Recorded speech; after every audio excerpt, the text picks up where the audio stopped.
quoi la danse post-internet? Il y a toujours ce principe de se filmer et de poster la vidéo après sur Internet. Donc il y a ce principe offline et online. C'est des autodidactes qui se filment d'abord dans leur chambre pour après aller dans l'espace urbain. Et ça, c'est une danse réellement qui est pour nous une danse post-Internet.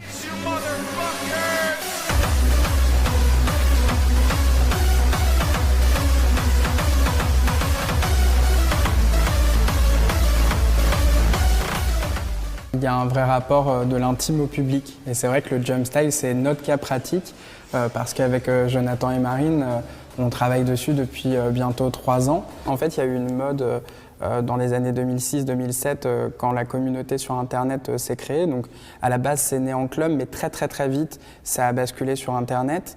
Et donc là, il y a eu une grosse visibilité pour le jump style et les hard dance. Puis après, ça s'est essoufflé comme tout. Mais comme toutes les subcultures, à un moment, elles reviennent, elles repartent. Mais en tout cas, elle n'a jamais cessé d'être active. Ça dépend des pays aussi. C'est-à-dire qu'on sait que l'épicentre, c'est en Belgique et un petit peu aussi en Hollande. Aujourd'hui, on voit qu'il y a beaucoup moins de danseurs en Belgique et en Hollande. Il y en a 2-3 qui sont réellement encore actifs. Mais par contre, c'est extrêmement populaire en Pologne, en Ukraine, aussi un peu en France, beaucoup en Malaisie, aux États-Unis aussi. Donc on voit vraiment que ça fait, grâce à Internet, ça fait un rhizome en fait. Au départ, c'est quelqu'un qui s'appelle Patrick Jumpen qui a décidé d'illustrer un track d'un de ses amis DJ. Donc il y avait vraiment cette notion comme ça que c'était complètement lié à la musique et qui a dansé du jump style de profil pour pouvoir montrer correctement le geste à la caméra. Et donc ça a été repris. Et après, Patrick Jumpen, il a fait des espèces d'interventions où il allait danser dans des commissariats ou encore quand il a commencé à devenir très religieux devant le Vatican pour lui rendre honneur. Et d'ailleurs, il a été banni du Vatican après pendant quelques années à cause de ce geste.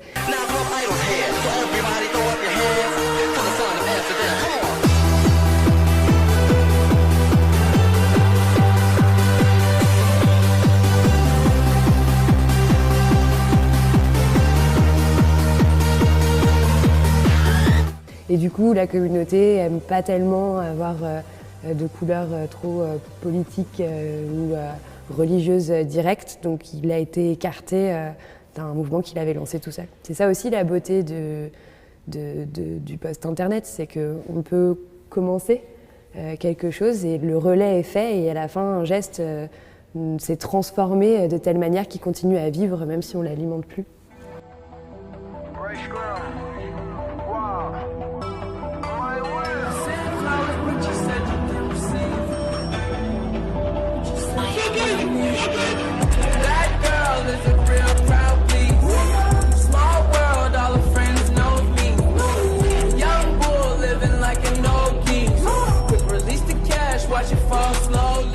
On voit des buzz arriver, toucher la planète entière, comme le Mannequin Challenge, où à la fin on l'a carrément vu repris par tout le staff d'Hillary Clinton dans Air Force One.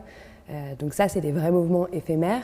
Et après, il y a ceux qui effectivement commencent un peu comme ça de manière virale, mais touchent les gens de manière un peu plus profonde, qui ont envie de s'intéresser à tout ce que ça signifie aussi au niveau de la culture, de la subculture, de toute la communauté qui va avec.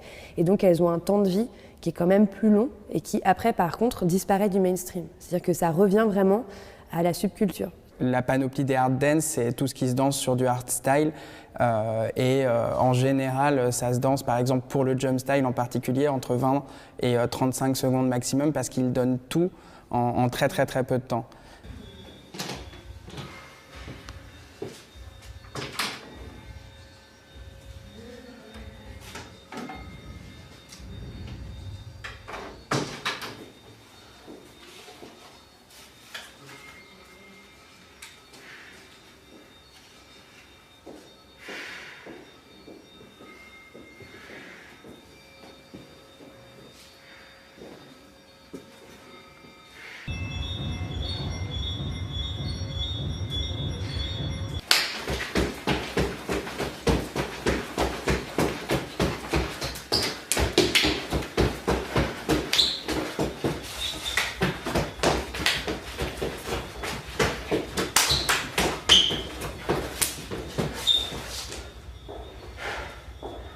Alors le Wacken, j'ai découvert ça sur internet il y a 4 ans, en regardant des vidéos liées au hardcore, un style musical que j'écoute et qui me plaît.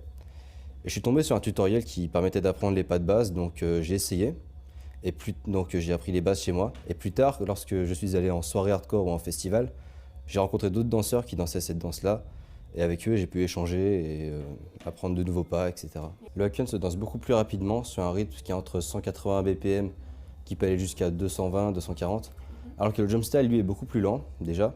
Il se danse sur environ 150, 160 BPM. Ensuite, le hakken, c'est quelque chose qui est beaucoup plus terrestre.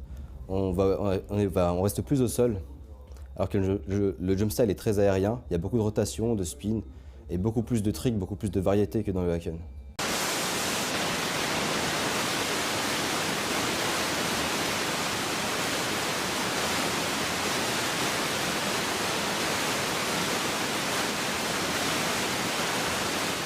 Le hakken, en fait, c'est vraiment une danse qui est collée à la musique, qui permet de me défouler sur cette musique. Et quand je fais du hakken, je me défoule vraiment, j'extériorise toute la colère ou ce que j'ai pu accumuler en moi.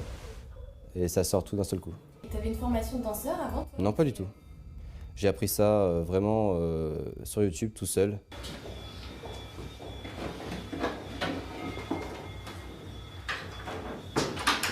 Ce qui nous a vraiment intéressé dans la culture art style et dans le jump style, c'est vraiment l'émancipation que ces jeunes garçons et ces jeunes filles ont. C'est-à-dire qu'ils n'ont pas du tout un rapport ascendant à l'apprentissage de la danse, puisqu'ils ne l'ont pas appris dans des écoles de danse, mais ils ont un rapport très hétérarchique. C'est-à-dire qu'ils apprennent en tombant sur une vidéo chez eux.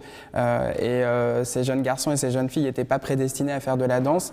Et d'eux-mêmes, de manière très naturelle, ils viennent à apprendre des pas, à les pratiquer dans leur chambre, puis après dans le salon pour avoir un peu plus de place. Et après, ils viennent envahir comme ça des espaces publics pour se filmer. Donc il y a une représentation de soi et le partager avec d'abord l'Europe, puis là ça se propage dans le monde entier.